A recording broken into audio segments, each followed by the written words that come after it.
Today's date is September the 12th, 1997. I am conducting the interview with Stanley Weinstein. My name is Janet Steinberg. The interview is being conducted in Montreal, Canada. The language that is spoken will be English. Hello, my name is Janet Steinberg. Today's date is September the 12th, 1997. I am conducting the interview with survivor Stanley Weinstein. The interview is being conducted in Montreal, Quebec, Canada.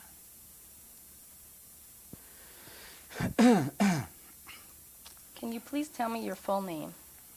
Stanley Selig Weinstein. What was your name at birth? Selig Weinstein. Did you have any other names? I had a nickname Lolek or Zelig. What is your birth date? May 19, 1929. Where were you born? In Poland, city called Jasło. How old are you today? 68. Can you tell me the name of your parents? My father's name was Nathan, Nissen in Jewish, and my mother's name was Salomea or Sarah. Can you spell your mother's name, please? You mean in Polish? Or in English? In English. Sarah. S-A-R-A-H.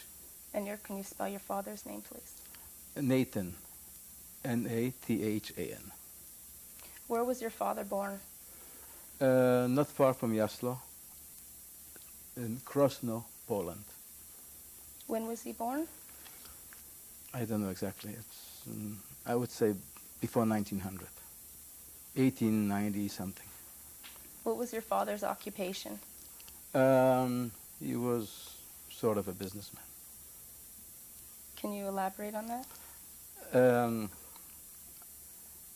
We used to buy seconds from the time that I remember. He did other things, but during the period I remember, he used to buy seconds from a factory that was selling rubber sole shoes and boots, winter boots and things. And these were like art pieces that you would buy, and we would assort it, put it in pairs as best as we could, and we would sell it on the markets. Or they would sell it, my father and my mother. Can you describe your father? I remember him as a sick man all the time. He didn't have a beard. He was very modern, and I always remember him sick. And my mother sort of was take care of the business. What was his family like? My father's family, I don't remember them because they were from a different city, and I don't remember my father's family. I just remember my mother's family because I met them in America after the war. They all emigrated to America in the 1920s. Yeah. Was he a religious man, your father? I would say he was religious, but not ultra orthodox. He would put his tefillin every morning. He would go to synagogues, I would say only on Saturdays, not every day. And he would be considered sort of modern religious, traditional religious, but not very, very religious. Can you describe your mother for me? Yes, my mother was sort of the all-around lady. She was taking care of the children, she was taking care of the business, and she made sure that even we were dressed properly, even as much as we were very poor.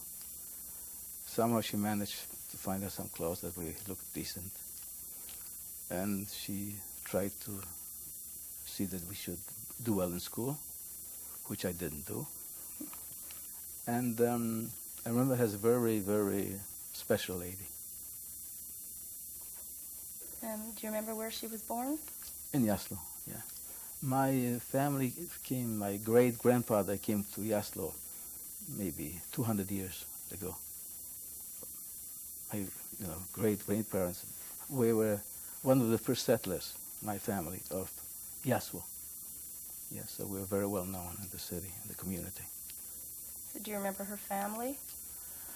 Well, her immediate family, I don't remember, but her uncles and aunts and cousins, I remember very well, yes, because we sort of used to visit them all the time. We were like very close. Can you name them? Yes, well, my great-grandfather, I'm named after him. His name was Zelig Miller. And Miller had, I think he had about 5 daughters, no sons. And one of his daughters was my grandmother. And all his daughters lived in my hometown. So I remember we called them all Mime. Mime Zainvul, Mime Bloom, Mime Mime Kalb, Mime Hoffert. We knew them as aunts, all these sisters of my grandmother. And of course they had children and they had grandchildren, they were like second cousins, which we knew them very well. As a matter of fact, all of them were quite well-to-do. We were the only poor family. We were the only poor sector of the family that was very poor. In other words, my grandmother's descendants, which were us. Yeah. The others were doing very well. They had nice stores and buildings, and they were known as sort of the aristocrats of my hometown. And my great-grandfather, after which I am named, Zelig, he was a scholar, and he was a very well-known person. I never met him, but I was also told that he was a mean person. He was a very great scholar and very well-learned, but he was known as a mean person. That's what I was told about my... What do you mean by that? I don't know. These were the stories I heard about Zelig Miller, which was my grandfather, great-grandfather. Did your mother's family live right in your neighborhood? Well, the whole town was quite small. You can walk from one part of the town to the other in 15, 20 minutes. We had only, the total population was, I think, 11,000, of which about 3,000 were Jews. And it was not considered a really Jewish shtetl, as you've heard about many Jewish shtetls in Poland, where a lot of the population was just Jewish. We were very mixed. The Polish, the Polacks and the Jews, they lived sort of very well together in their own way, separately, but there was not much overt riots or pogroms or big hassles between the Polish population and the Jewish population. Even though there were some, once in a while there were some demonstrations against Jewish stores, Jewish merchants, some few anti-Semites. They would carry placards not to support Jewish stores. Did you see this? Sure. That was part of living in Poland. But there were no killings, or there were no big hassles, big fights. Sometimes if you go to a soccer match, between the Jewish soccer team and the Polish soccer team, there would be fights, like you see here in the hockey games. But basically, I never heard about any anti-Semitic violence. There was anti-Semitism, but it wasn't violent in my hometown. And during my period, there were a lot of pogroms and things, before, in 1930s, when I remember the area. Of course, I remember this, apparently the president of Poland, which was, at that time was Piłsudski, he didn't tolerate anti-Semitism. And that's why things were pretty pleasant, as far as I remember it. My hometown was a very beautiful city. It What do you remember about it? Oh, I remember the city had beautiful parks, and we were not far from mountains. You know, got the Carpathian Mountains, was southern Poland, which was right on the border of these huge mountains, where we used to go skiing. I remember going skiing as a little boy. We would go ice skating, wintertime. Summertime we played soccer. We went to the we went to the rivers to swim. We were situated between three rivers. I don't remember the names, but three little rivers. And it was very, very pleasant. You know, there was a lot of Jewish organizations and a lot of Zionist organizations that my sisters went to and my mother and father belonged to. Can you tell me about your sisters? Yes, they were. One was 2 years older than me, and one was 5 years older than me. The oldest. Tell me their names. Yes, the one was Felicia. Actually, Falusia was in Polish, and the other one was Freja, which was Fredel. Yeah, and can you spell them for me, please? Falusia was Fela. Actually, it was Fela. F-E-L-A. That was the legal name, and Frida was F-R-E-D-A. Frida. When were they born? They were both born in Jasło, Poland. What was their birth dates? I don't remember. They must have been. One must have been born in 27, and one 23, 24. Yeah. They were. I remember them very intelligent girls. They did very well in school, opposite to what I accomplished. And my mother was very proud of them, and she was trying very hard to send them to America, but this thing never materialized, unfortunately. Do you remember playing with them? Not really much. No, they were a little too old for me, and no, I don't remember playing with them. Sort of. I just remember playing with other boys, and most of my friends were non-Jewish. Most of my friends were actually Polish. Do you remember any of their names? I really don't remember, but we were living in an area of the city which was boarding farms. We're like on the suburb of our little town. So across the street, there were all the farmers lived across the street, and all my friends, they were farmers' sons, and we would go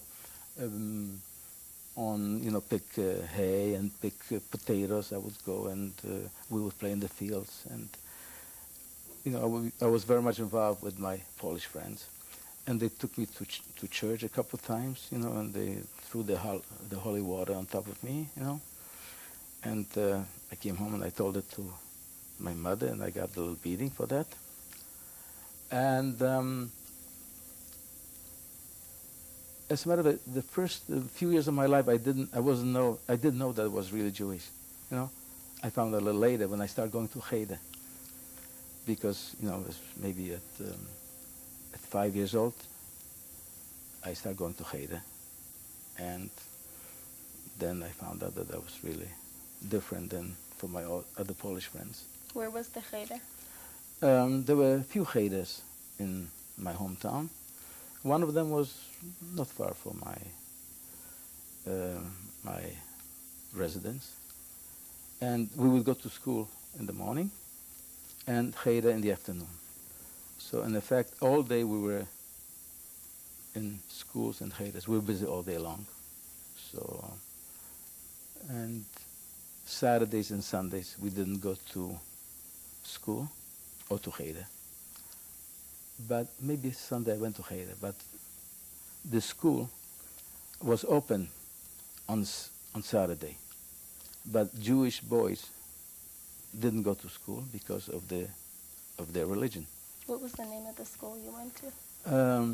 I think it was named Traugutta, Romualdo Traugutta, something like this.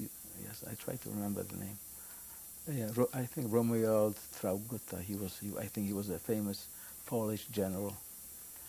And in my school, most of the students were Polish because the area where I lived. There was another uh, public school, and most of the boys were Jewish in the other school. And the fact that on Saturday I missed the school, when I came to school on Monday, I didn't know what was going on. I missed um, a lot of studies that were conducted during, or lectures that were conducted on Saturday. So I found it very difficult to catch up. That was my excuse, not to be a good student, which I wasn't. Yeah. Do you remember any of your teachers? No, no. I remember sort of their faces, but all I remember them as being anti-Semitic Yeah. because they never gave me good marks. Did you actually experience anti-Semitism in school?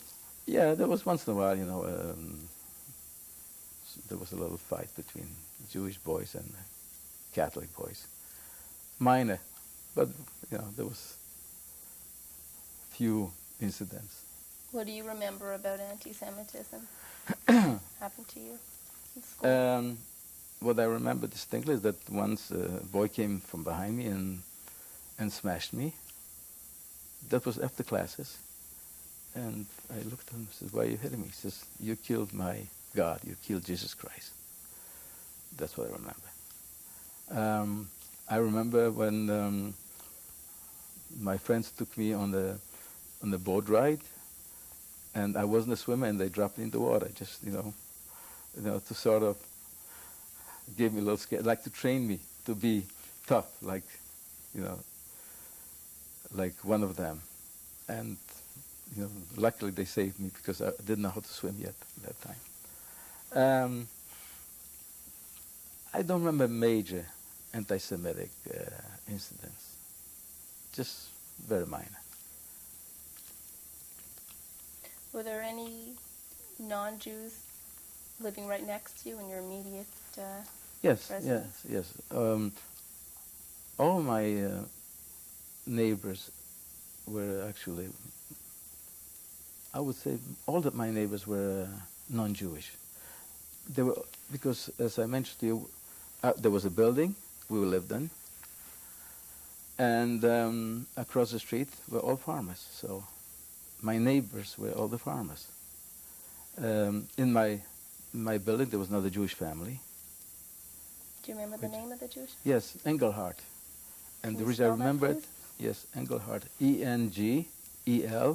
Engelhart, because one of their daughters immigrated to Israel before the war, and I visited her in Israel many times, and I remember her as our neighbor. They were upstairs, we were downstairs. Our apartment was was clean, but the walls, I remember, were always wet wintertime. Like the water was just coming in because it wasn't insulated properly. I remember the kitchen floor was from cement, and there was a big hole, like big hole in the middle of the kitchen.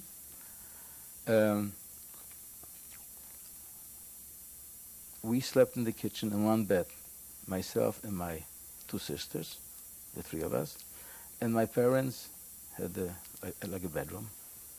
So our apartment was 2 rooms. That kitchen, which served kitchen, bedroom, living room, entertainment place, and the bedroom, which was my parents' bedroom. And but I remember it's a very nice place. I don't remember it's a terrible place. I remember it's a beautiful place. Do you remember Shabbat in your house? Very well, yeah. Shabbat was a very special time of the week because while during the week we didn't have too much special things to eat, meat. We didn't have much meat. That was a specialty at home. We lived on potatoes, bread, things from the fields. But also I remember my mother used to make soups, you know. She was very good in soups. I think they were the same ingredients, but the soup was every day different. But on Friday night, there was always a special dinner, Shabbat dinner. We had, you know, gefilte fish, soup, and chicken, and desserts, and I don't know where it came from, but it was always there. And as a matter of fact, once in a while, or very often, they would invite a yeshiva boy as a guest to dinner on Friday night.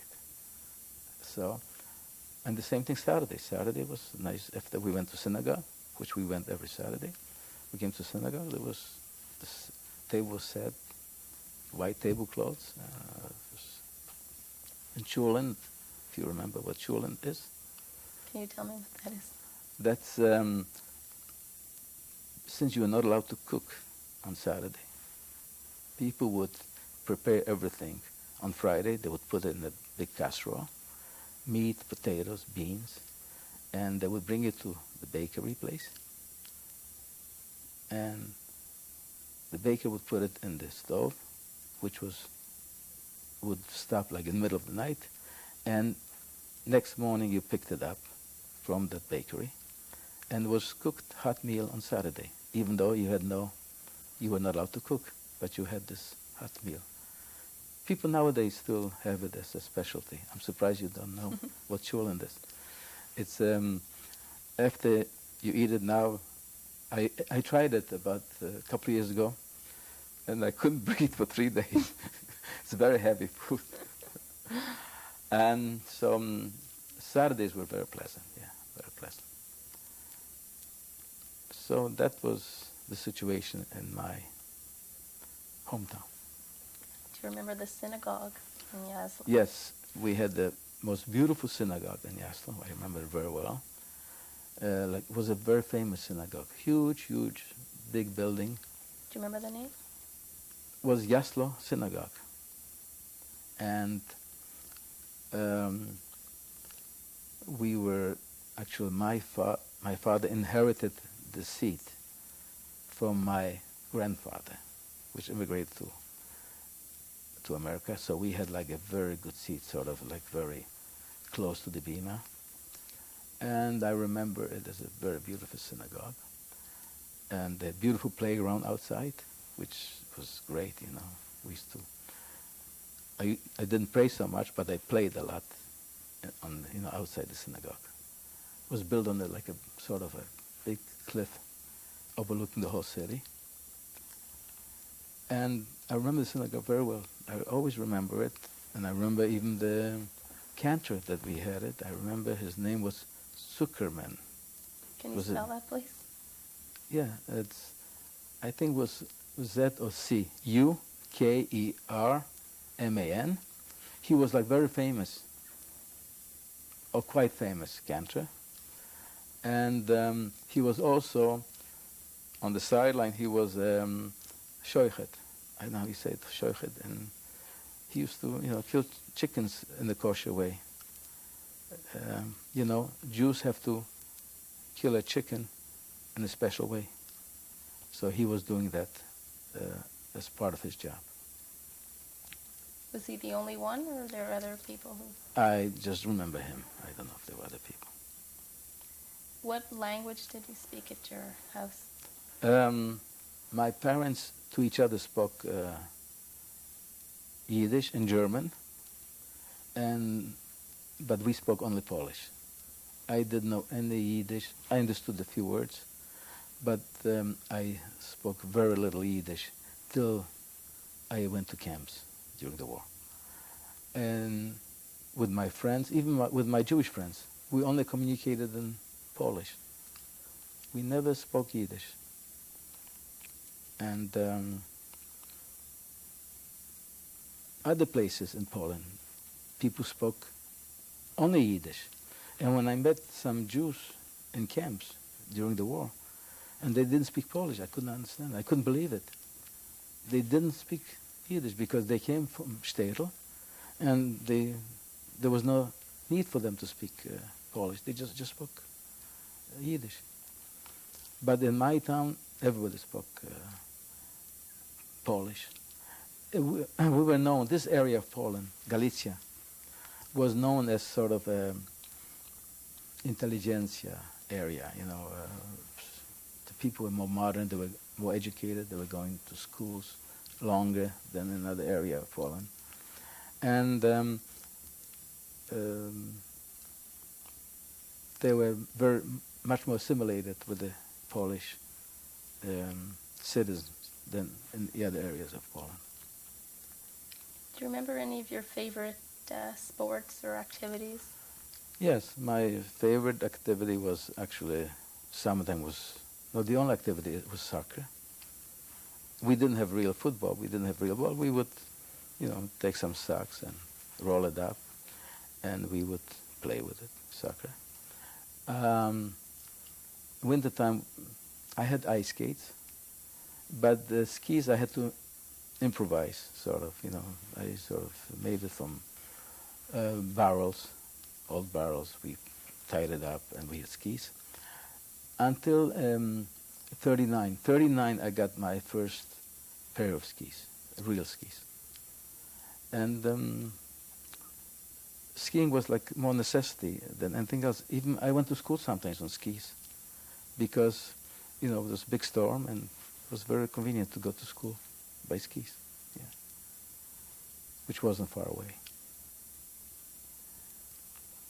When do you remember hearing about the coming of the war?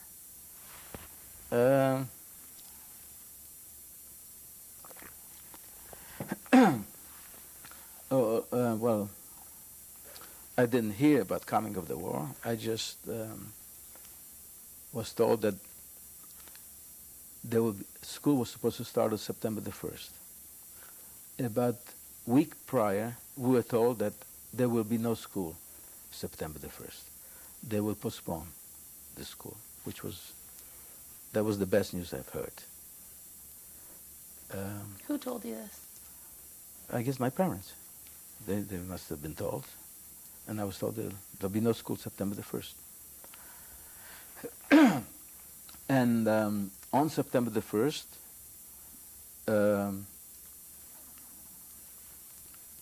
we woke up early in the morning, about maybe 5 in the morning, and we saw planes flying over my city, like dive bombing, you know, very low, and they were bombing a little airport, which was very close to my hometown. Actually, Weinstein, sorry to interrupt you. We're going to stop to change the tape right now. okay.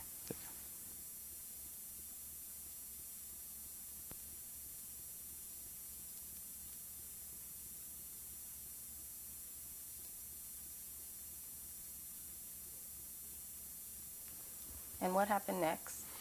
So I was telling you about those planes that were coming in, and they were bombing an airport.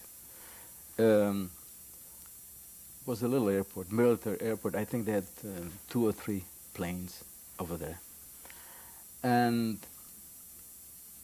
so that was the first thing on September 1st that I saw about the war.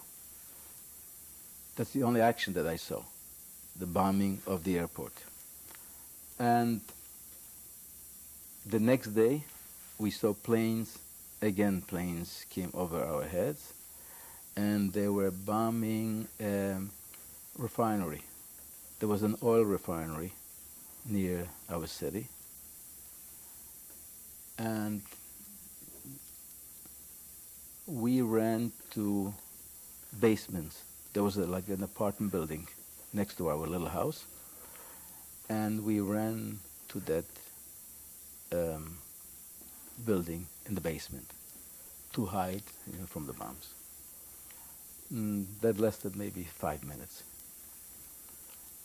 And then there was no activity at all as far as war activity in my hometown. It was quiet. There was no fighting. We didn't see any army, any soldiers. It was just quiet. And about 10 days, 2 weeks later, we saw from far away that the German army has entered our city. Actually, they didn't enter it. They just crossed. They passed through our city. When was this? That was must have been September 10th or 11th, 12th. You know, less than 2 weeks after September 1st. We just saw columns of soldiers walking through. I was next to them. I saw them like a little far away. And we saw tanks and cannons just going through, walking through. What were the soldiers wearing? They were all uniforms, Remember gray the color? uniforms. Yeah, gray uniforms and gray helmets. And they were just, you know, marching through the city. Maybe it lasted about half an hour. The columns walked through the city.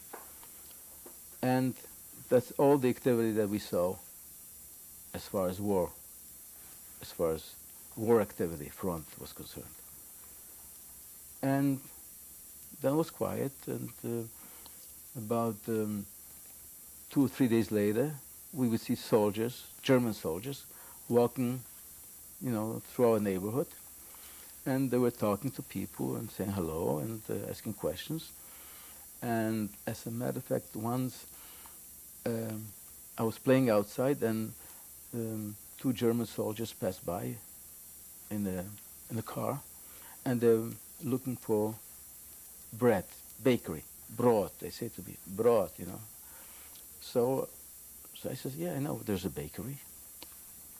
And I drove with them, and I gave instruction. I knew rechts, links, rechts. I knew the word right, left from Jewish. I said rechts, links, and I brought them to the bakery. They bought some bread, and they were gone. And it was like unusual quiet for a period of time. You know, everybody was anticipating some kind of some bad news, because we heard about Germans, what they can do. What did you hear?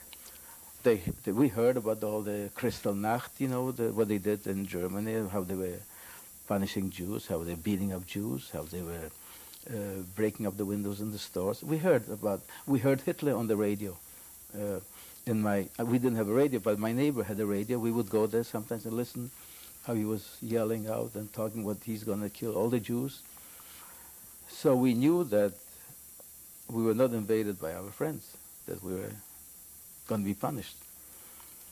But surprisingly, we were not punished. Nothing happened. The Germans were already in town for maybe a month, and nothing has changed. And that was going on for the first few months. There were no anti-Semitic incidents in my hometown. Did your parents talk about moving at all? No, I don't remember that. No, we had no money to move or run away. We didn't. Some people, as the Germans were approaching, ran away. Yes, a lot of people ran away. They rented. We didn't have any. No, I don't know any Jew that had a car in my hometown, but they rented, horse and buggies, and they ran away with their belongings, towards east, and they got trapped by the Russian occupation of Poland. But we had no money to go anywhere. We just stayed there. We and the majority of the Jewish population. So only after maybe a couple of months, I heard that they organized what they called Judenrat, a Jewish committee. They selected some prominent Jewish people, some lawyers and some doctors, and they made them like the committee, Jewish committee. It's called Judenrat. I don't know if you heard the word Judenrat. And from then on, anything that they wanted from the Jewish population, they would give the orders to the Judenrat, and the Judenrat would they would execute their wishes. And they also organized some Jewish policemen. You know, they gave them Jewish hats. And Do you remember anybody who there was a Jewish part policeman. Of the, you know, part Yes, of the yes. Judenrat? I remember. Yeah, I remember a couple names that were Jewish policemen. Yeah. Can you tell me? Yeah, I remember one name. I remember his name was Adler, Adler, Hennek Adler.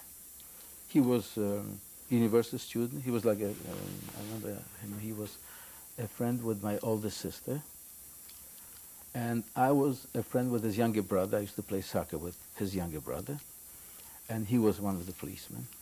And incidentally, he survived the war from my hometown. Yes. And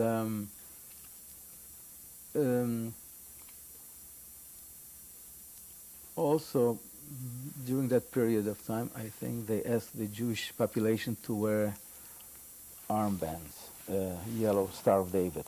Everybody had to put, every Jew had to put Star of David, like a yellow star on the band. They used to wear it on your. You remember wearing it? I never wore it. Yeah, I never wore it. I never went anywhere. There was. I don't remember wearing. I don't remember wearing it. But and then the first bad news that happened was also during that period. Just after they organized the Judenrat, the first order they gave them was they needed about 40 or 50 men, Jewish men. They needed them to do some work. And they brought them to a place, I forgot the name of it now. Yeah, Pustkov. Pustkov was a little place not far from my hometown. And all these people, these 50 people, they were eventually killed. We never saw them again. But we heard that they were just killed. They were they did some jobs. They were doing some jobs. They were building some things, and then these people they were just executed. Who told you this? Most of the news we got is from farmers, from people that live in the area. You know, people would come. You know, there were farmers still came to town. They were still buying things, and I never spoke to them. I know my parents must have gotten news because the whole town knew what happened. Remember, I was a child, so nobody spoke to me about these things. But I heard, I knew. And also the reason I knew because my father became very nervous because he was in that age that a lot of his friends, a lot of his people that he knew were taken to that area. So that was the first shock that we got as far as killing of Jews was concerned. And that was maybe 4 or 5 months after they were there, after the Germans were in town. Did you feel worried? No, I was never worried. No, I was like some people, I don't know. Because I really, from that group, I didn't remember anybody very well. You know, they were like all the guys, all the people, all the men. But then about a few months later, that was already like in spring 1940, yes. Then they gave the order to Judenrat, the Germans, that when I mention Germans, actually they set up a special group of Germans came there, the SS group, and they took over, it was an old Polish college, like a seminar or something, that they took over, and we knew that the Gestapo, it wasn't SS, it was the Gestapo. And Gestapo means, you know what means Gestapo? Geheimratsschutzpolizei. It's the German, it's a secret police of the SS wing. And all the orders came. They were in charge of the Jewish population, and they were negotiating with the with the with the Judenrat. And the next thing came an order that all the families of those 50 men that were taken, in other words, their wives and children, they called them to near the Judenrat, near the place where the Judenrat was existing, and they have to bring him to another. They have to resettle them because they are burden of the on the community, and there's nobody here to take care of them, and they have another place for them. And there were two friends of mine. They were like, they must have been 11, 12 years old, that were in that group. You know, I played soccer with those boys. Do you remember their names? Now I don't remember now. Yeah, I remember two. They were like two friends. They were very close. They were sort of my friends, but they were like two brothers, even though they were not brothers. They were two very close guys. Whenever in school or in Cheder, they were always together. They would walk together. They would do anything together. And we had a name for them. I don't remember now. We called them, like we were making fun of them because they were always together. And since their fathers were taken care a few months ago, they were part of the group. So, and he told me that, he said, they're going to Judenrat, they're going to be resettled, because we were speak to each other. We were free to walk around. There was no ghetto now in my hometown then. And he says, yeah, they're going to be resettled. So I was curious, and I went to, there was like a barn not far, and I went into the barn, and through the holes in the wood, I was watching my friends, the two boys, and their mothers and everything being assembled. And the trucks came in. They took them in the truck and they resettled them. A week later, we found out they were all taken to forest and they were just shot. They were murdered. And as a matter of fact, they took Jewish guys from my city to dig the graves. The Germans were not afraid that these guys will come and create the panic, because they'll tell us what happened to those people. I don't remember how many, but it was, there were like families of all these people. That was the first shock that I had. It was like I was thinking about these boys all the time, those two guys, those two friends. But then things were normal again, and like we sort of found the reason why they were murdered, but, well, listen, there was nobody to take care of them, and there was a reason. I think I'll have a little water. And again, the life was going on normally. We still lived in the same house. Actually, just before the war, we moved to another area. We lived very short period in another town, another house. Do you remember the street? Yes, it was the street was Klasztorna. Can you spell that, please? Yes, Klasztorna.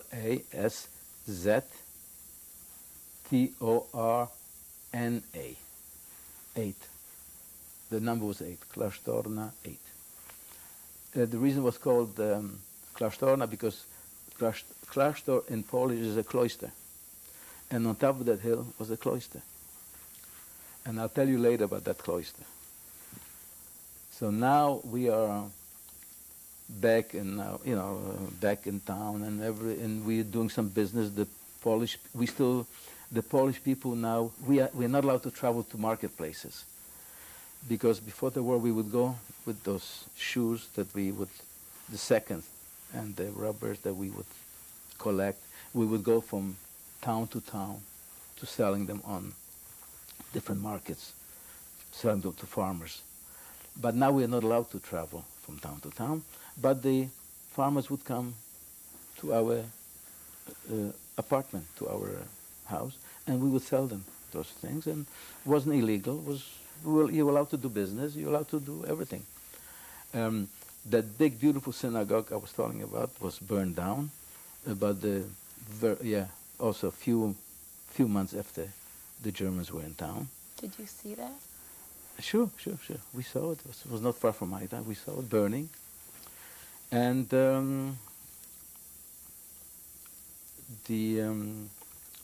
that was also a little tragic, not to me so much, but to the people, the Jewish people. That was, like a minor incident. They burned down this beautiful synagogue.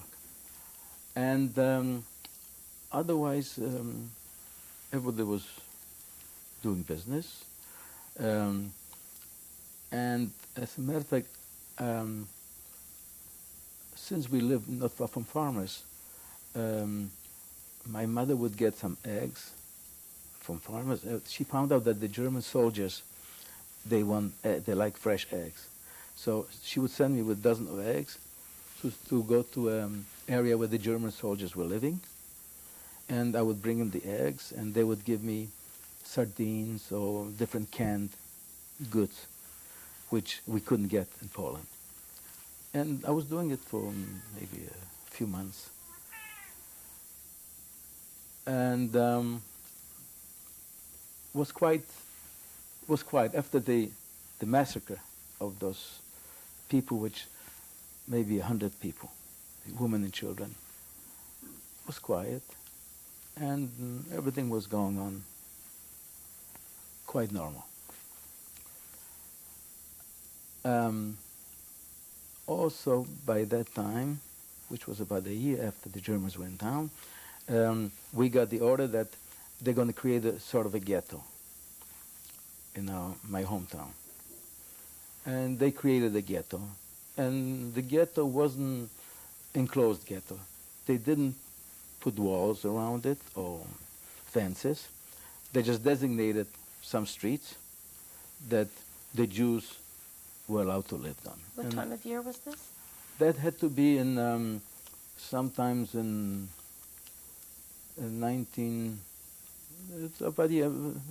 somewhere of fall of 1940.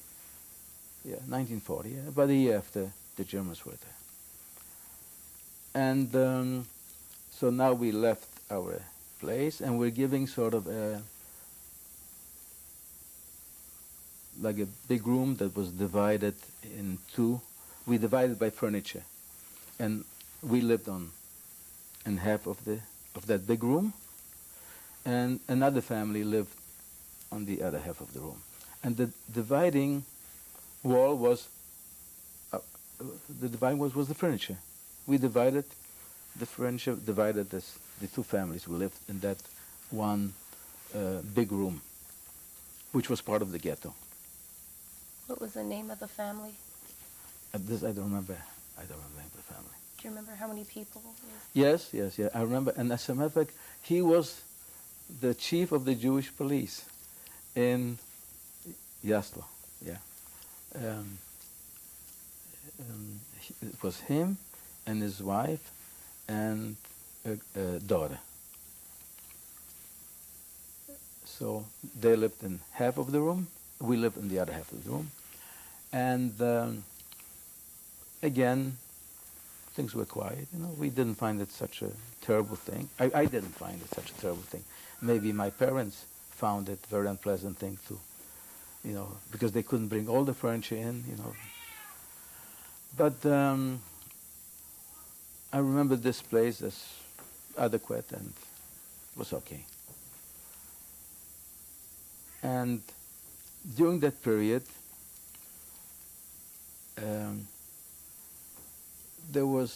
I remember there was communication between, families that stayed with the Germans, and some families, sons or fathers or daughters, that ran away from Germans, from my hometown, and they got caught by the Russians on the other half, on the eastern part of Poland.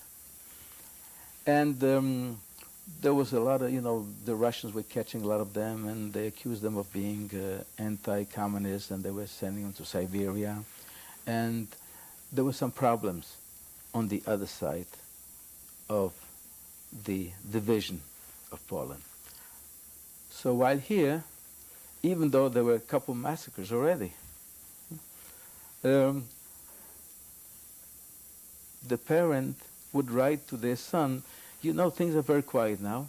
Everything is beautiful. Everything is normal. Nobody's being bothered. And maybe you should come home.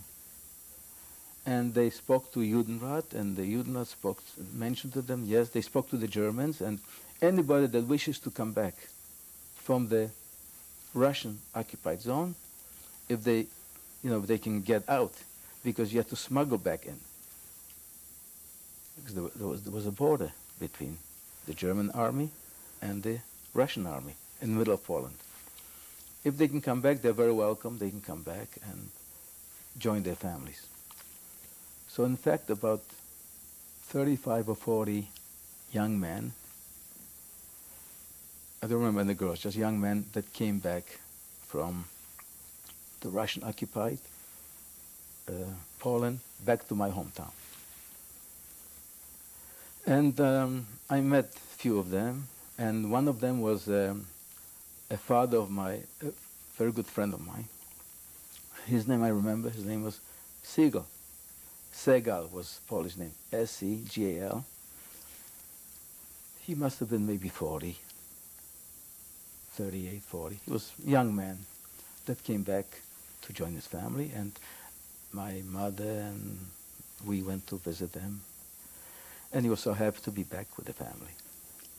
And the only condition was the Judenrat says whoever comes back to be legalized, they have to report to the Judenrat, they have to give their names and the address where they're coming to.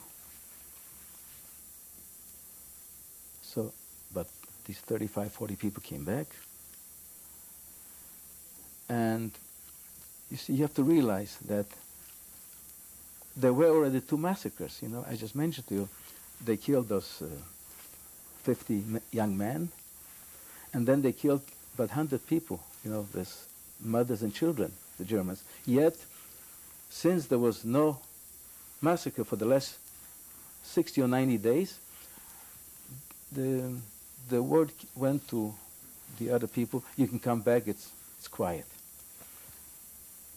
And they registered, they came back, and about 2 or 3 days later, they were all called to report to the Judenrat. The SS men, the Germans came in, the Gestapo, they marched them barefoot, you know, to the Jewish cemetery, and they killed them all. And again, the men that covered their graves, you know, he's one of the guys that survived the war, and I'm in contact with him. His name is Eddie Blonder. He lives now in Miami. Can you spell that for me, please? B-L-O-N-D-E-R. He's a man, maybe he's in his late 70s, and he's one of the guys that buried those 35 or 40 men, including my friend's father. So that was another bad thing. And again, was quiet, and there was no killings, there was no massacres. There was always individual situations where the SS men would catch somebody, maybe they were doing something special or they didn't cooperate, and they would bring him to the Gestapo headquarters and torture them. We heard these things, you know, individual things. But there was no real mass killings, you know. Did you ever leave the ghetto? No. I never left. I was never, well, I would sneak out. I would go in the fields or something, you know. I would do it because, you know, nobody would notice me even. But you were not supposed to leave the ghetto. It was against the law.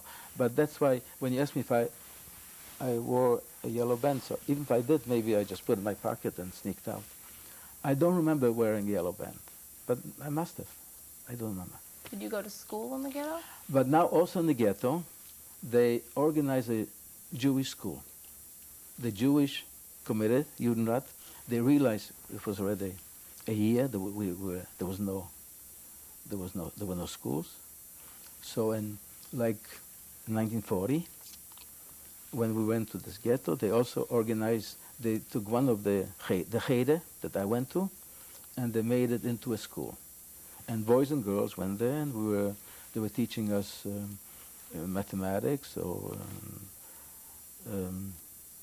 they were teaching us Hebrew and history, like it was normal classes, and it was quite pleasant.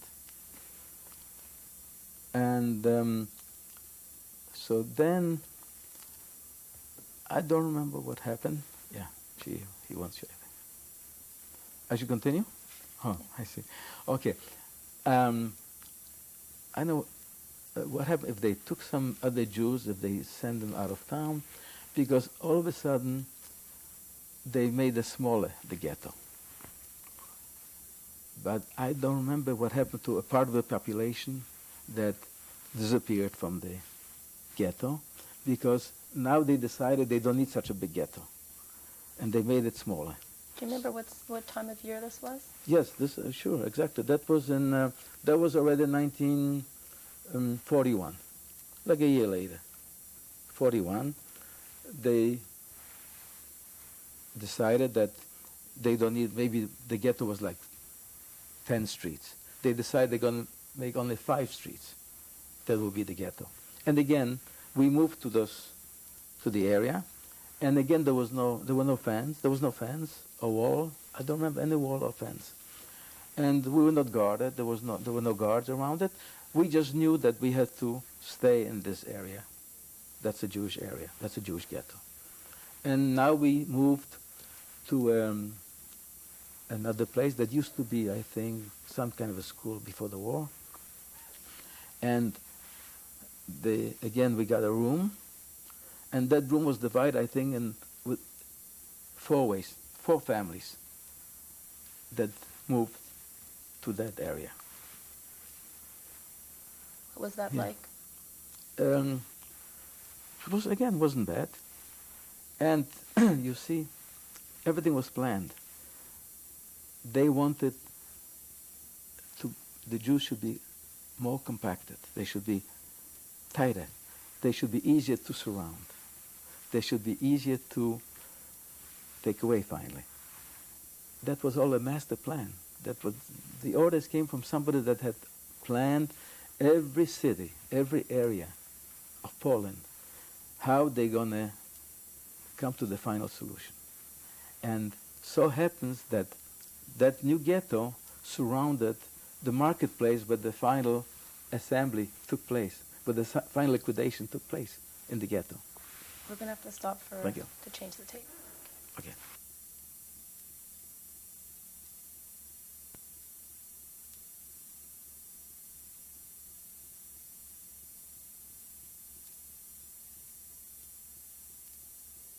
Reverse Stanley Weinstein. And what happened next?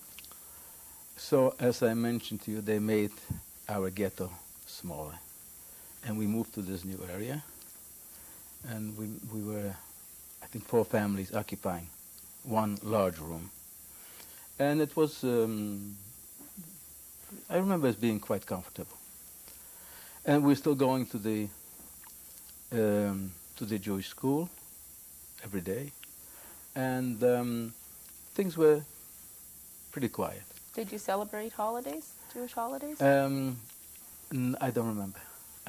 No, because I don't know if we were allowed to. I don't remember, no. But then there was another incident happened and that had to be in fall of 41. After the war started with between Germany and Russia, they gave the order to Judenrat that all the Jewish people have to give up all their fur coats, or any coat with any amount of fur on it, and skis that they need for the Russian front. And they came to our house, and my mother, I think, I remember a coat with a little fur on it, and she gave them that coat. And they took my skis. I don't know why they needed child skis for the German soldiers, but they confiscated my skis, and that was traumatic for me because I waited a long time to have those skis. Incidentally, when I was a child, I never had toys. My parents never bought me toys. There was no such thing. I would make my own toys, you know. And so that was my real toy, you know, when I got those skis. How were you comforted? Hmm? How were you comforted? How did I what? How were you comforted when your skis were taken away? I don't know. I must have cried. I don't remember, but I remember that I was very sad when those skis were taken away. But there were other problems while they were doing the confiscating, the collecting of the furs and so forth. I know they killed one of our neighbors, which was an older gentleman, and I never saw him being killed, but I was told that he was killed. And that was also a little sad. But after this confiscation, things were quiet again. Of course, I want to mention to you that I always remember that the Germans were always asking from the Jews donations, you know, silver or gold, you know. The Juden always had to deliver a certain amount of valuables, you know. We never gave them anything because we didn't have any valuables, but we knew from neighbors that they had to give up all their valuables. And we lived in that place for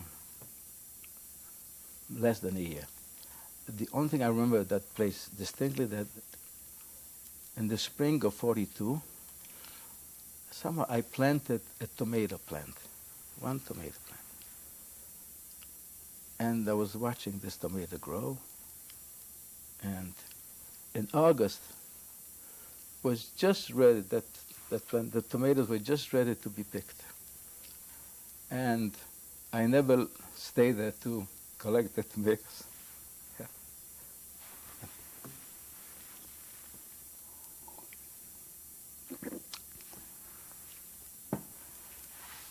Okay, I want to stop for a second. Could you cut the tape for a minute? Or you cannot do it? Okay, I'll continue. Okay.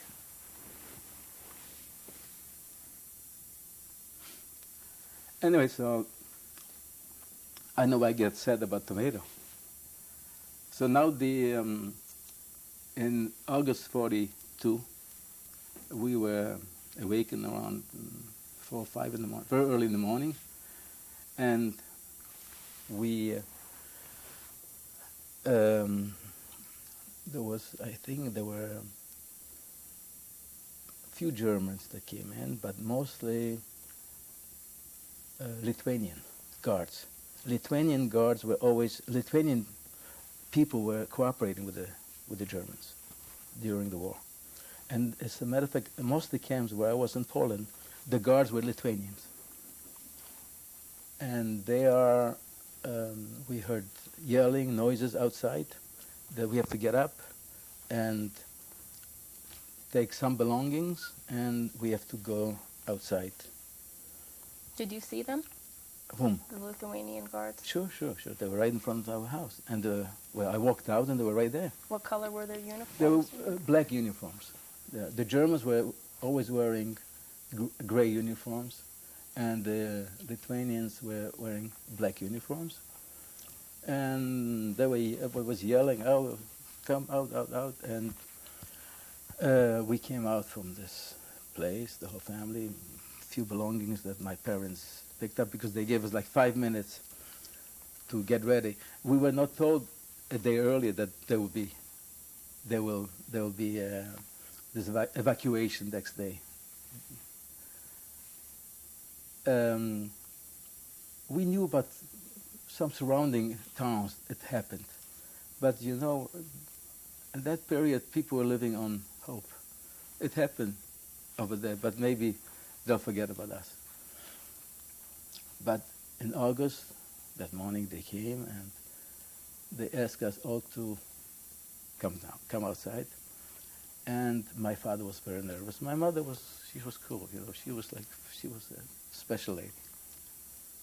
And my father was crying, you know, and we were walking down. I said we're walking down because there were brought us down to like a marketplace, which was down the hill from the place where we lived. And we saw all the Jews already coming from all the areas of the ghetto to that place. And we were told to sit down with our belongings in that area with all the other people. And it was a beautiful day in August. The sun was shining. There wasn't a cloud in the sky. And we were sitting there and wondering what's going to happen. And we got there about very early in the morning, before sunrise, but around, about 5, 6 o'clock. But then about mid-morning, some Germans, they were passing by each group, and they were picking up some young people, and they were asking them to sit down in another area. One of those people they picked was my oldest sister, and she was sitting like just across the street from where I am with my mother, father, and my youngest sister. And during that period, we saw other trucks would come in. They would pick up some sick people. They would put them on trucks. And also they would put on that truck, which I always is in my mind, this very prominent doctor, and I know his name because he was our family doctor, Dr. Zucker, Z-U-K-E-R. And he was also on that truck. And he wasn't an invalid. He was a healthy man, a doctor, prominent doctor, but maybe he knew too much or something, but he was also on that truck, and he is yelling from the truck. He's yelling to the Polish people as they're driving away the truck. Please, Polacks, my compatriots, help me. But they just drove away the truck, and we never heard from these people again, naturally. And we were just sitting there, and around 1 o'clock, my mother says to me, go, your sister's there alone. Why don't you go sit with her? And I'm talking, she gave me like a shove. Go sit with her. I didn't have a chance to say even this. I'm afraid because you're not supposed to move from one area to the other. There were guards everywhere. And so a minute later, I'm sitting with my sister and other guys there and girls. And we were about 150 total, about 50 girls and 100 boys. And I'm a baby sitting with these guys there. But I'm there. And around maybe 10 minutes after I moved there, some Jewish policemen came over and some other guys, and one guy from the Judenrat, and they say we should get up, and they marched us back into the ghetto. As they're marching us back, I start crying because, they're taking me away from my mother. And so this one of the guy from Judenrat gave me a smash, and I should stop crying because he realized I didn't belong in that group. And we went back to the ghetto. Not to the place where I live with my family, but to another part of the ghetto.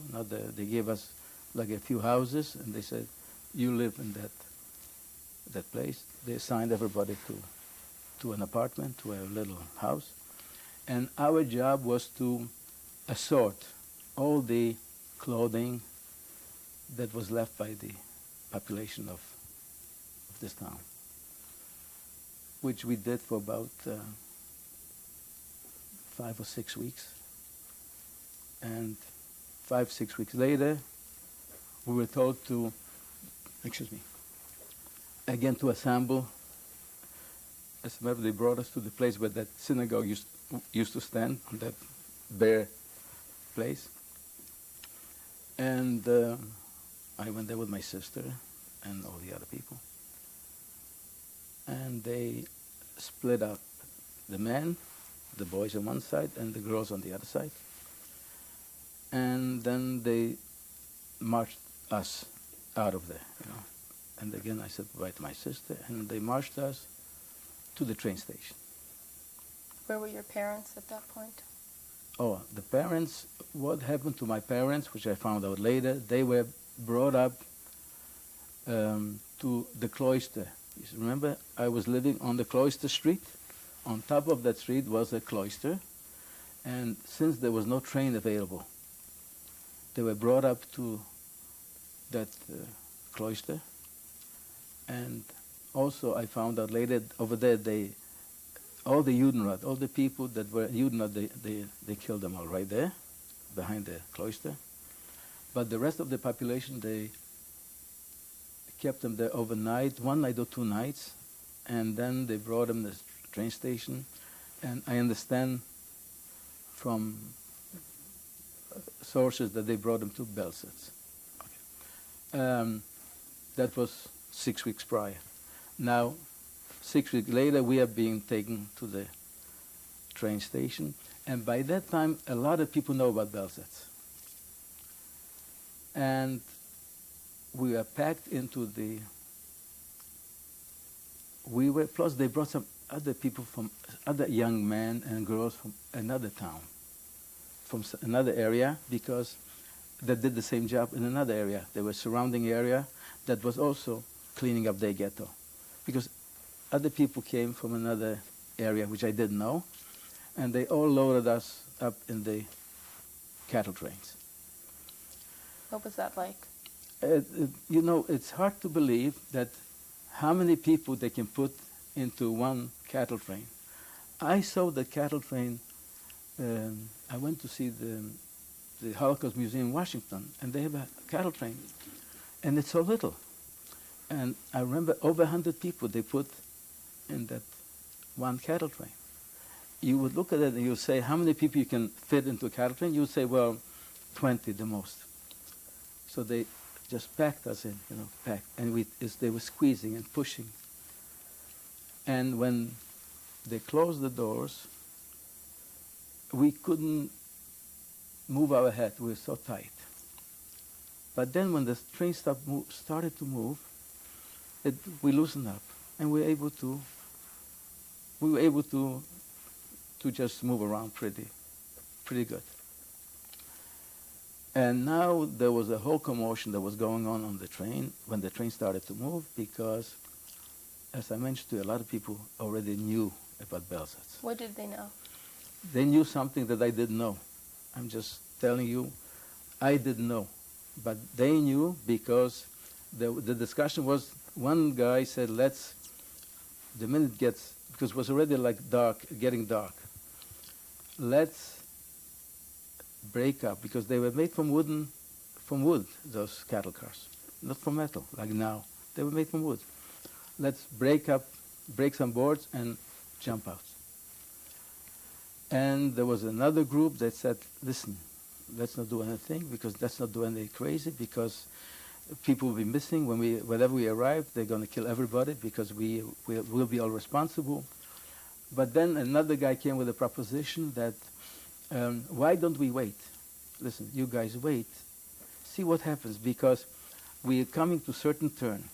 If we turn left, we know we're going to Belzec. But if we're going right, then maybe we are being brought to another camp.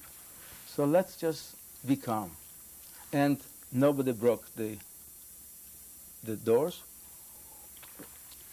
Nobody broke the panels, and we're going in the cattle. And about an hour later, we came to the area where the split was in the railroad, and they realized we're not going to Belzec. And in fact, about half an hour later, we arrived to a town called Przemysl, which Can you spell that, please? It's Przemysl, Przemysl, which was maybe 50 kilometers from Jaslo. But, you know, we traveled in the train, which is not going very fast, and I'm sure we were on that train a few hours. Maybe more, I don't remember. But we're a long time on that train, because it was very uncomfortable. And we arrived to this place, Przemysl, and then they marched us to a ghetto, which still existed in Przemysl. and about half of the Jews of the ghetto were still there. Half of the Jews already were sent to Belzec when we arrived there. What time of year was this? That was in the fall of 1942, at October 1942, and they brought us all into the ghetto, and there we met the Jewish representatives and the Jewish police. The Germans just put us in their care, and they all placed us in, like, there used to be old Polish army barracks that happened to be in the middle of the ghetto, and we're living in those barracks. And then everybody was assigned different jobs to do different things. What did you do? Somehow they never assigned me to anything. Like, they sort of ignored me. And I don't remember doing anything. I know they were working on the railroad tracks, and they were fixing railroads, they were fixing things. But I remember doing nothing. And remember, I was there a very short period of time in that Przemyśl. But after being there but 1 week, this man, another young boy from my hometown, from Jaslo, approached me.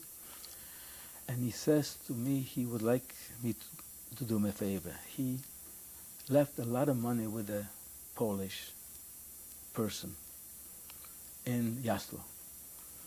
If I could, he'll give me the address, he'll give me a letter.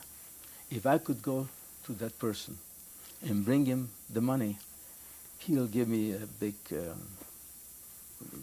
big compensation, big reward.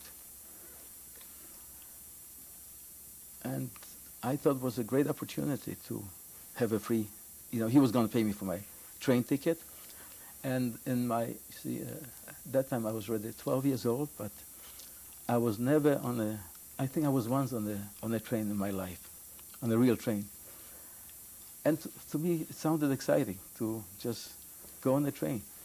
When I think about it today, I say, no, at 12, how could I have been so stupid? I'm thinking about it. I said, I was such an idiot, because to detect a Jewish boy, it was very easy because you were circumcised. And only Jews were circumcised in Poland. And all they had to do is ask you to take down your pants, and they knew right away you were Jewish. But I went. And another thing, Polish people were very anti-Semitic.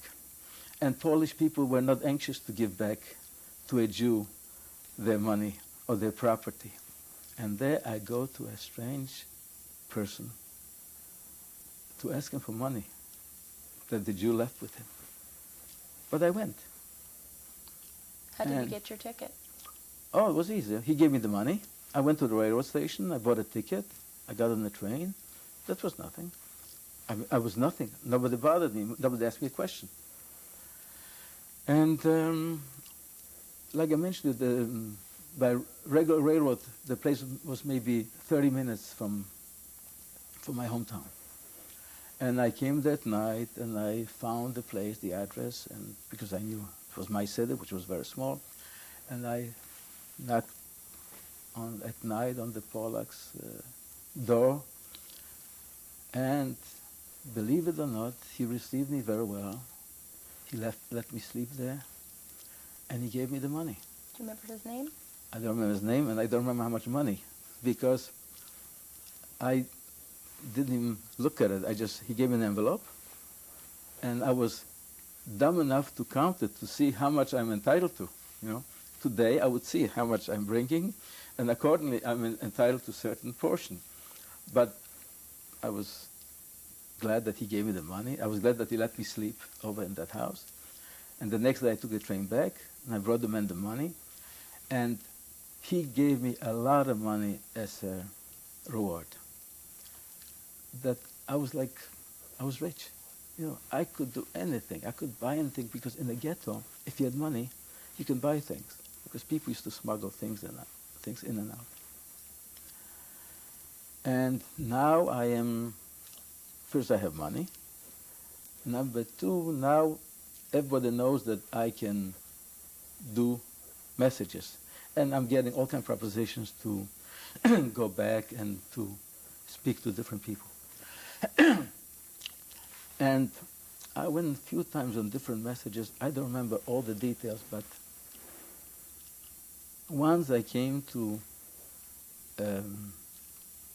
my hometown, and also I was supposed to see another Polak to ask for some money. And by that time I have established a contact with a Polish lady that she was a friend of my family, and she would allow me to sleep in her place. See, the idea was to come at night to my hometown and do anything you do, do your messages, sleep over, and go back next morning, because the trains were running only in the morning or at night. But I arrived to her place, and she says to me, Lolek, she called me, she says, you can sleep over, but you gotta leave early in the morning, and you have to leave because they caught your second cousin. His name is also Lolek Bloom. Yeah. No, Lonek. His name was Lonek Bloom. He was my second cousin. And he also came to my hometown to do some message. And he was caught by the Gestapo, and they killed him. They shot him. As a matter of fact, somebody saw him being shot, and they told her about it. He says after they interrogated him, they took him to the park, and they asked him to walk, and they shot him in the back. And the reason I'm mentioning it to you, because after that, I used to have nightmares at night that I was shot in the back. I remember I used to get up with the pain. If I would lie, maybe crooked or something, I would feel that I was shot in the back. And all the time during the war, I was thinking that I don't want to be shot in the back because it's very painful.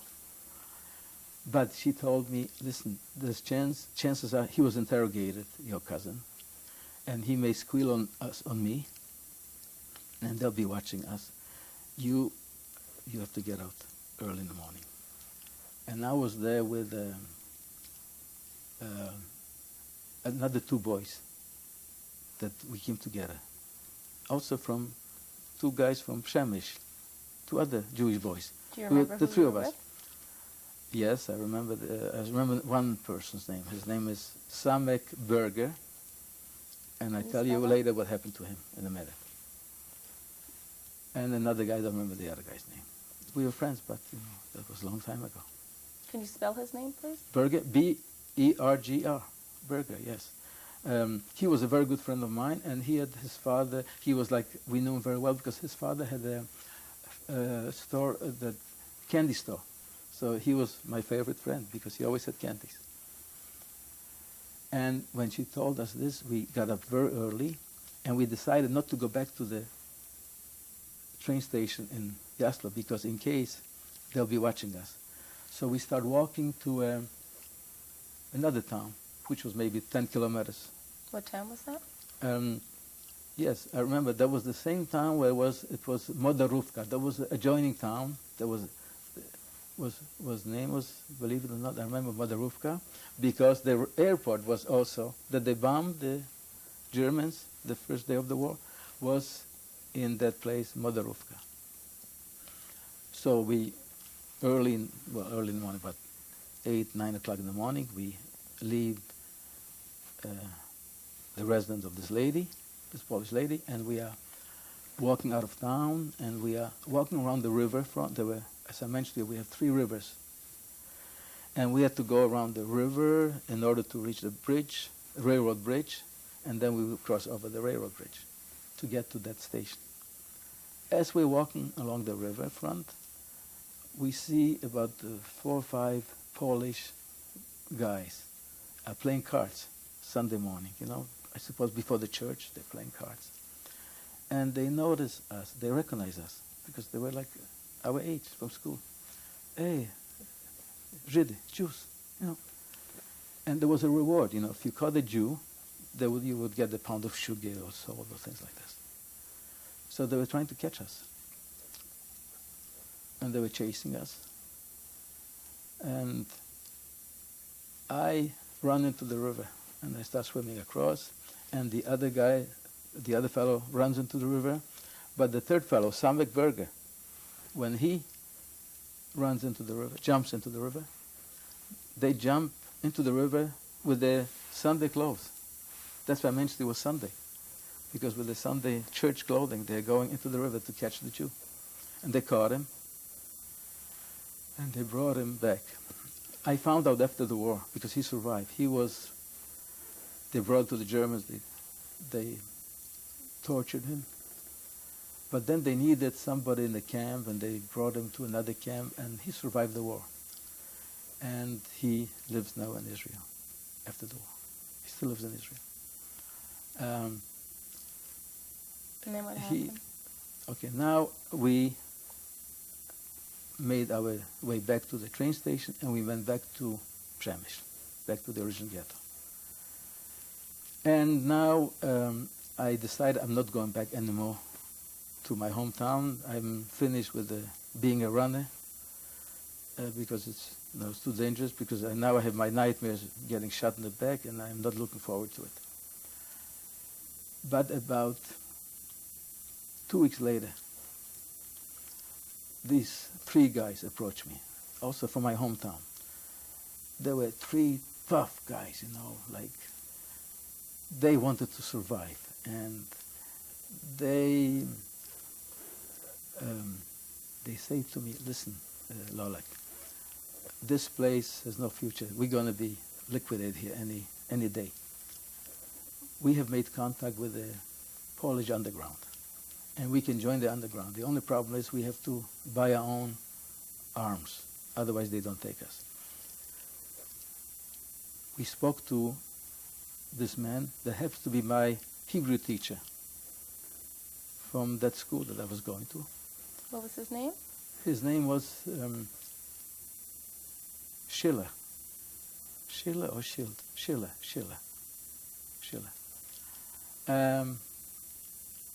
Incidentally, his picture is in the Montreal Holocaust. There's a picture of this man showing school in the ghetto with a teacher. And I saw him there.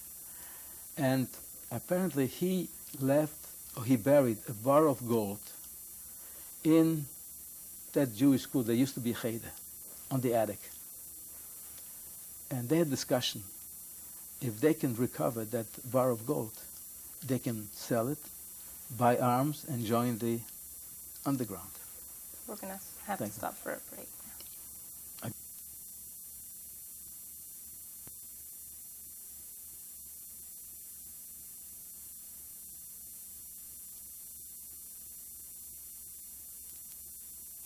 Survivor Stanley Weinstein, you were talking about those tough guys. Yes. Now I'm meeting these 3 guys, and they are saying to me they have that gold that's buried on top of my Hebrew school, my Cheder, and they want me to come with them, buy them the ticket, be their sort of lookout boy. And inasmuch I wasn't anxious to go to Poland, but I thought that was a good opportunity to do something real serious.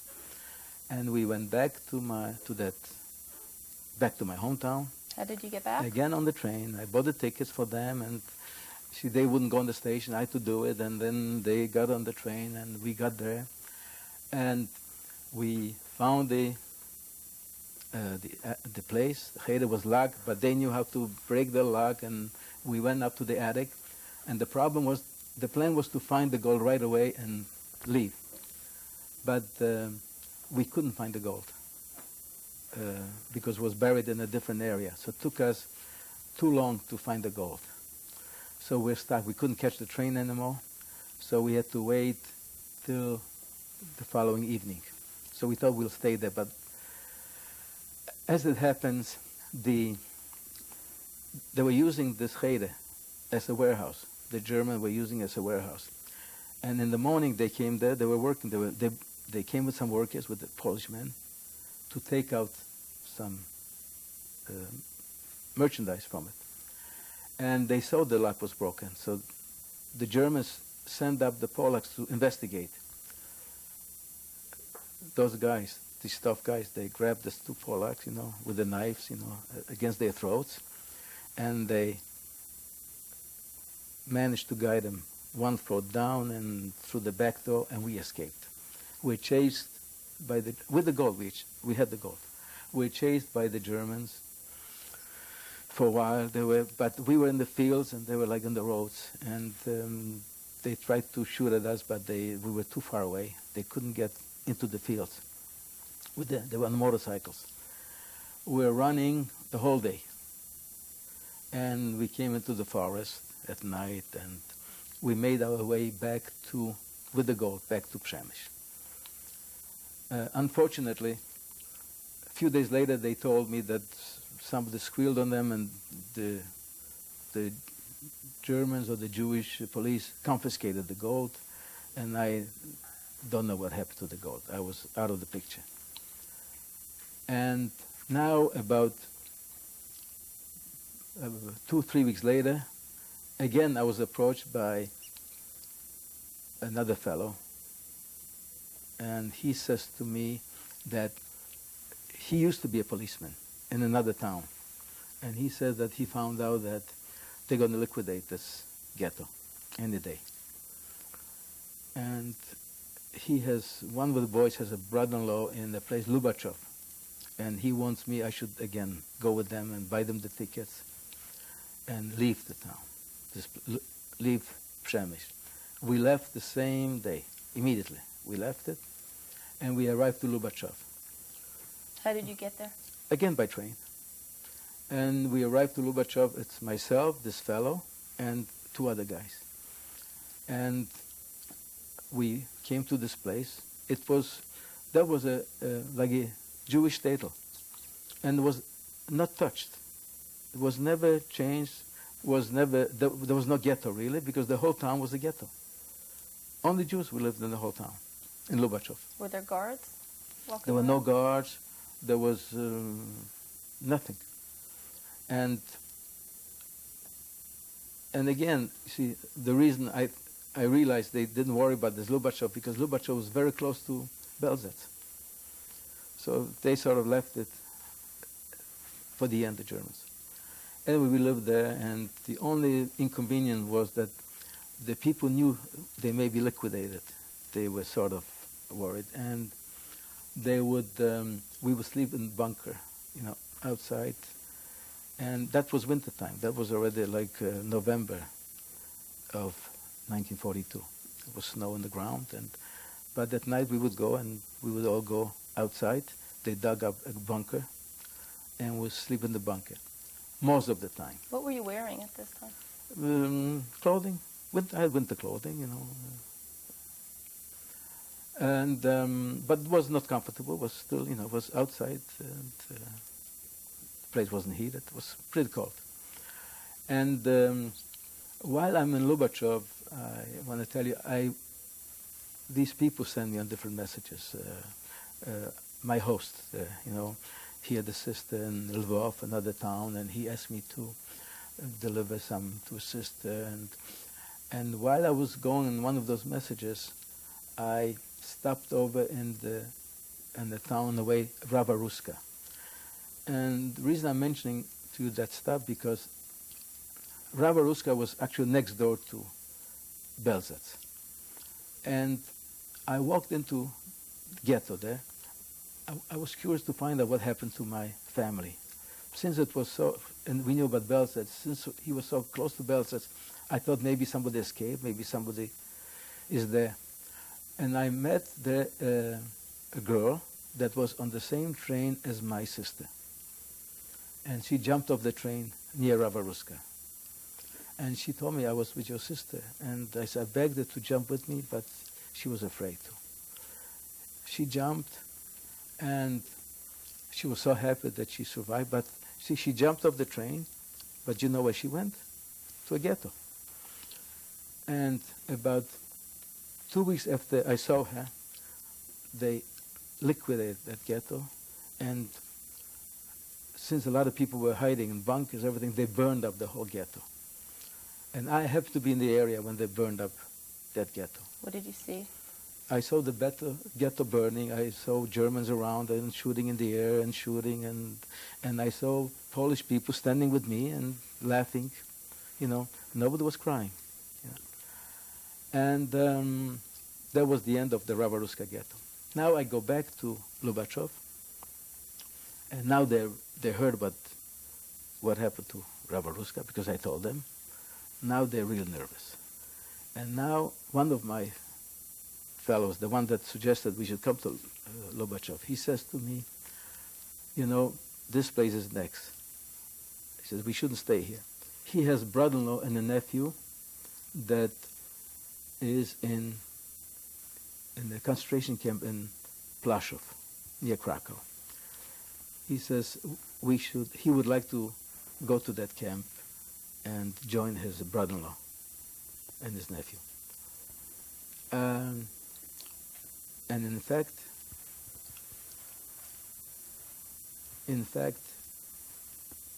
I asked him, what about the other two guys? He said, no, the other two guys, they're staying here. Just him and I were leaving.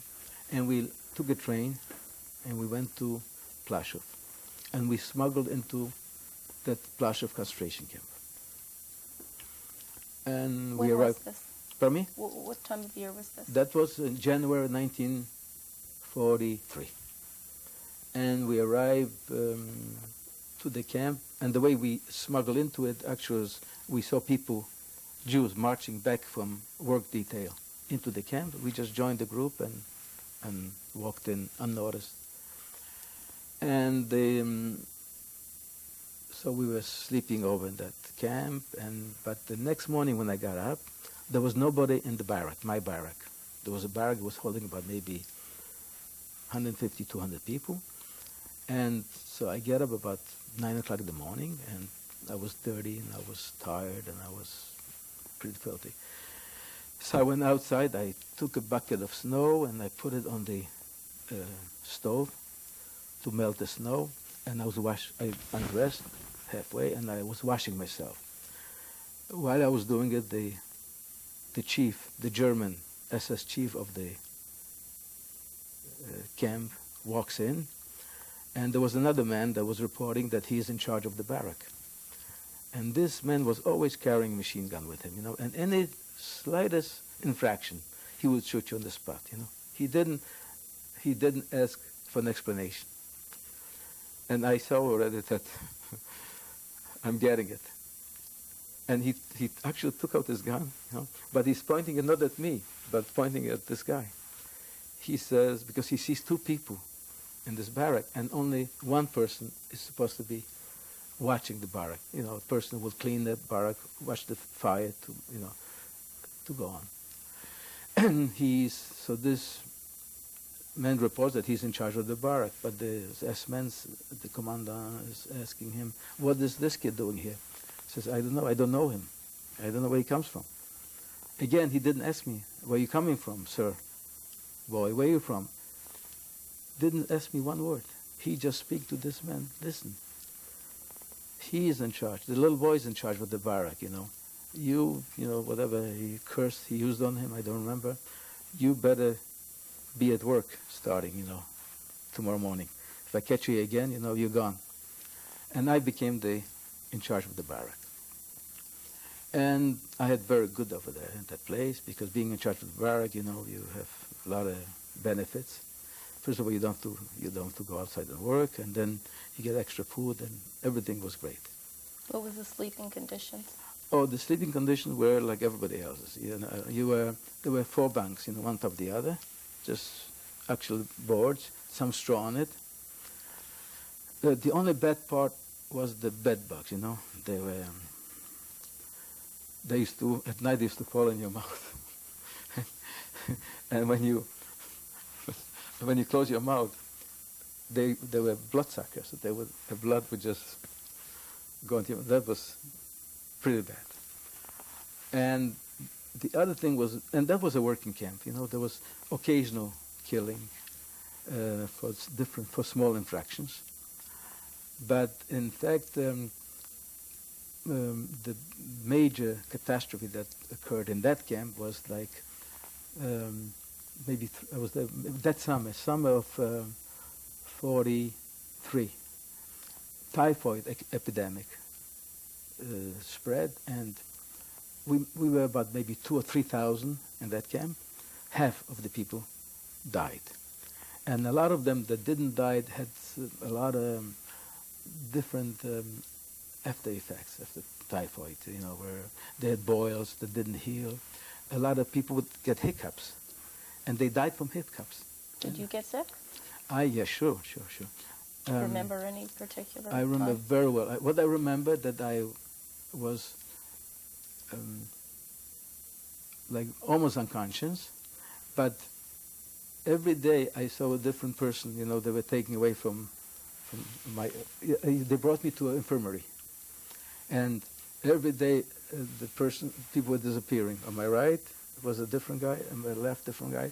I know whether they died or they were shot or whatever happened, but there were very few people that survived the typhoid. But I survived the typhoid, and you see, you get no medication, you get nothing, and you cannot even eat. Even the food that they give you, the small portions, you couldn't take it in. What did they give you to eat in Russia? Water. During those 2 weeks, or what they gave you to eat in camp? In the camp, they gave us, you would get soup, lunch hour, you get black coffee and piece of bread, either in the morning or at night. So the portions were, that was in every camp, the same thing. Always, that was standard. Soup, lunch hour, or piece of bread, slice, I would say about 2-inch slice of bread in the morning or at night with a cup of coffee. Not twice a day, once a day. But while you're sick in the typhoid, you are unconscious for about 2 weeks, but because you have such a high fever. But after 2 weeks, when I woke up, all of a sudden I was like perfect.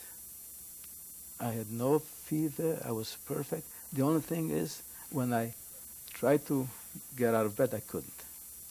And then, so I was just lying there for about a day, very conscious, and that's when I saw all the people around me that were dying left and right. And then when I tried to get up, I could just crawl. I couldn't. And that lasted about 2 weeks, that you were just recuperating. But I survived. And in that camp, as I mentioned to you, there wasn't much killing besides the typhoid epidemic, except this guy once in a while he would, I saw I saw myself where he killed once Jewish policemen. You see, Jewish policemen had a special pass to do messages, to do and get certain things. They would go to Krakow or whatever they have to go, and they would come back. And I was in my barrack one day, and this Jewish policeman comes back, and so happens that this Oberscharführer Müller was his name, this commandant, was at the gate. So he asked him casually, because I was like maybe 10 yards from him, in my window of the barracks, I was watching, and I asked him to open his briefcase. I don't know what he found in the briefcase, but he asked the Lithuanian guard to kill him, shoot him. Now the Lithuanian guard realized that he's one of the boys, this Jewish policeman. He's the guy that does all the messages for this commandant. So he thinks he's joking, and he just kill him. And the Lithuanian was like shaking. So he took this carbine from him, the gun, and the rifle, and he shot him right there. You saw this? Yeah, right in front of me. Yeah, and that's it. Gone. That was one incident, and the other killing I saw with this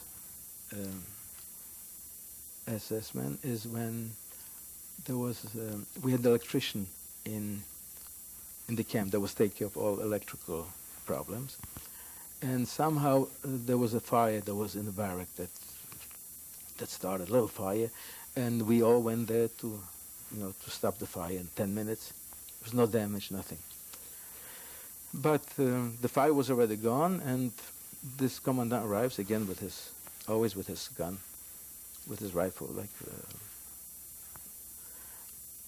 and he wants to know what happened. So this electrician explained, yeah, it was a little fire, but everything's fine. And he starts, we were all surrounding him because we just finished extinguishing the fire. And he starts shooting him in front of us, once, twice.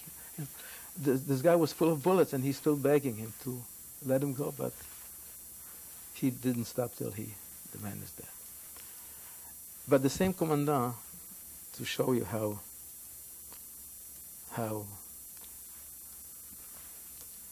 crazy he was.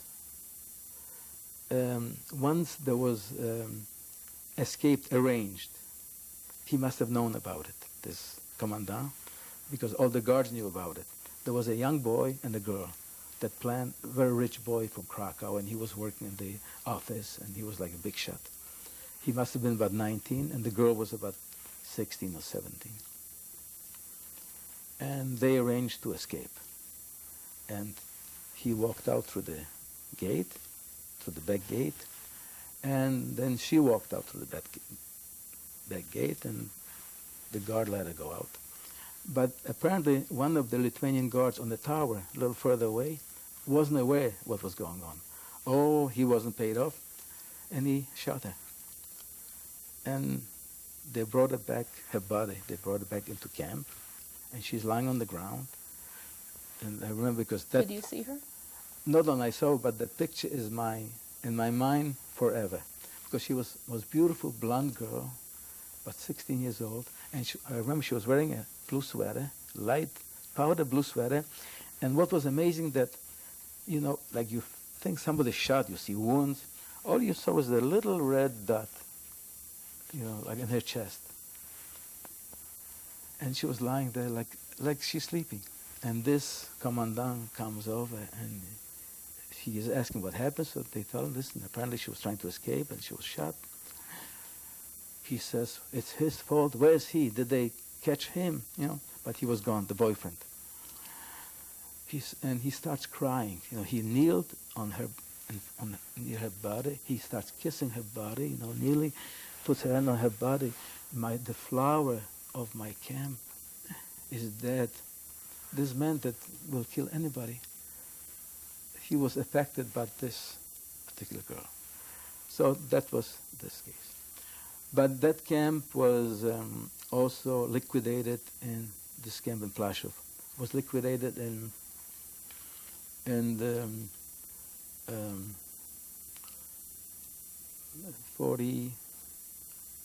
43. Yes. What time of year was yes, that? Yes, it's fall of 43, like October 43. I was there less than a year.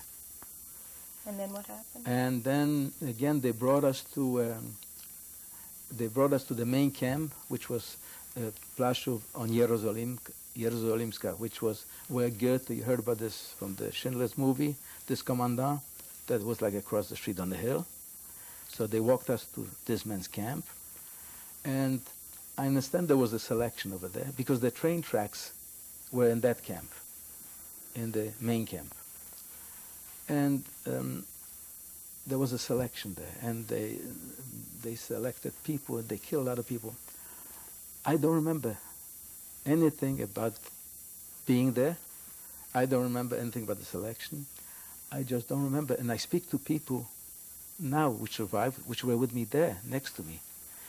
And he says, don't you remember what happened? You were there, you were standing, you were watching through the window. And says, remember we had brought in the place, there was selection. I don't remember anything. I don't remember being in that place. The next thing I remember, I was on the train, and we were brought up to, you see, they were liquidating that time, all the Plaszow camp, because that was already 43, and you know, the Russian front was approaching, and they decided to liquidate the camp, and most of the people were brought to Auschwitz. But my train came to Skarżysko-Kamienna, which is an ammunition factory in Poland. And I separated from, I was a lot with that friend that brought me to camp. His name is Yuzek. But somehow we got separated, and I landed in that camp called Camp C, Werk C. What did you see? When I arrived there, I saw hell. I could not believe it because I was already like a veteran from camps. I'm come from concentration camp. And that was also, it was a labor camp. It was not an extermination camp. And for the first time I see people what they call Muslim. You heard the expression Muslim? Yep. Muslim is a person that has a few days to live. In other words, he cannot eat, he's only bones, he's a walking skeleton. The only difference was that in that camp, that walking skeleton was also yellow. Because in that camp they had a factory that used to citric acid. They were filling the shells, ammunition shells, with citric acid. And they were using the juice to fill up those citric acids. And that acid was in the air, and everybody in the camp was yellow. Even if you didn't work in the citric acid. Like I was in the forest because I was in reserve to go to the factory of the citric acid, because the lifespan was maybe 2 or 3 months. You did not survive further than 2 or 3 months. It was like a gas chamber that took 3 months to gas you, because your lungs, they were just seized from the poison. It's a poison that goes into your body, your system. What was your work day? So like? when I arrived there, and again we have the barracks, and so I was put in the forest. We were a group maybe of about 100, and our job was to cut the wood in the forest. And it was winter time, and also I was very conscious of cleanliness, even though I was in camp. But I always want to be clean. And the first thing I went in the morning, I went to a latrine and to the place where they had some water, you can wash yourself. And so I had my cap and my gloves, because now it's already October, November.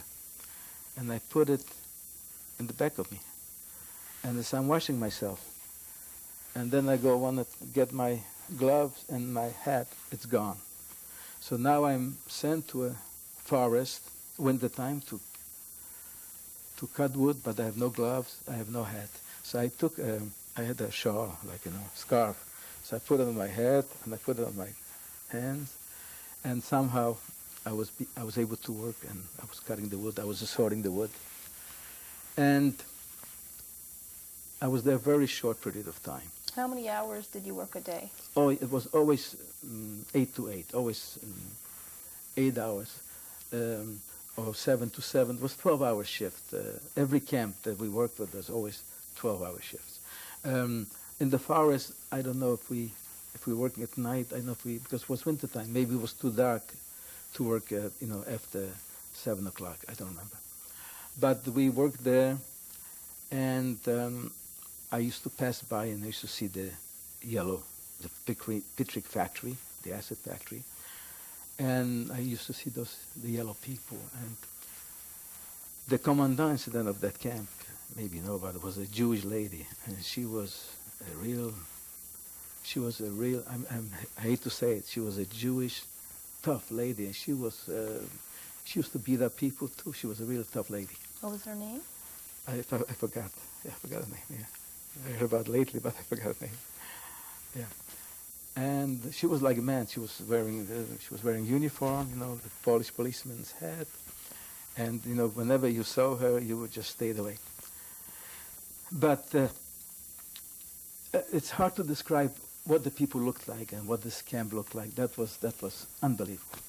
But luckily, I went to a bath. They had baths, and it's called Camp A, and they took us once in a while to the other camp. And I arrived to the other camp, and I met my friend that I ran away from, Shamish, originally from, and he sees me, I'm getting yellow, and he says to me, I have to run away because I will not survive that camp. And I jumped over the wall, and I joined this friend of mine, and he took me to his barrack, and I went to his barrack, and I stayed with him. The only problem was that I was illegal in that new camp. And since I was afraid they'll be looking for me, because we all had names, they'll see I'm missing. So I changed my name. So I changed my name to San, S-A-N. I found the name because I had a neighbor in my hometown. His name was San, a friend. So the only problem was that I wasn't entitled to get any food. I wasn't, the bread rations that they gave in the barrack, I was entitled to it. So my friend told me that I should come with him. He had an idea. I should go with him to his working group. And he's working on building a factory. That was his job. I go on the side with him, and I'll hide during the morning. And lunch hour, I'll just come out and I'll stand in the line to get the soup, because everybody's entitled to get the soup, whoever's there. They don't count how many. And in the afternoon, I'll hide again. And he found a hiding place for me. He found an ammunition box, because there was an ammunition factory. And he asked me to lie down in that box. It was like, I would say 3 feet by 2 feet high. And I would just curl up like a little snake in the box, and he would cover me up, and he put another box on top of it.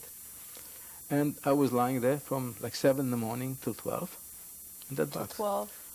No, till 12, lunch hour. Lunch hour, he would bang on the box, and I would have my lunch, and then I would go back to the box in the afternoon. And that was my camp life for about maybe 1 month. Because then they found somebody died, or they found a spot for me. They were able to legalize me. And I was legally in that camp. Nobody was looking for me anymore.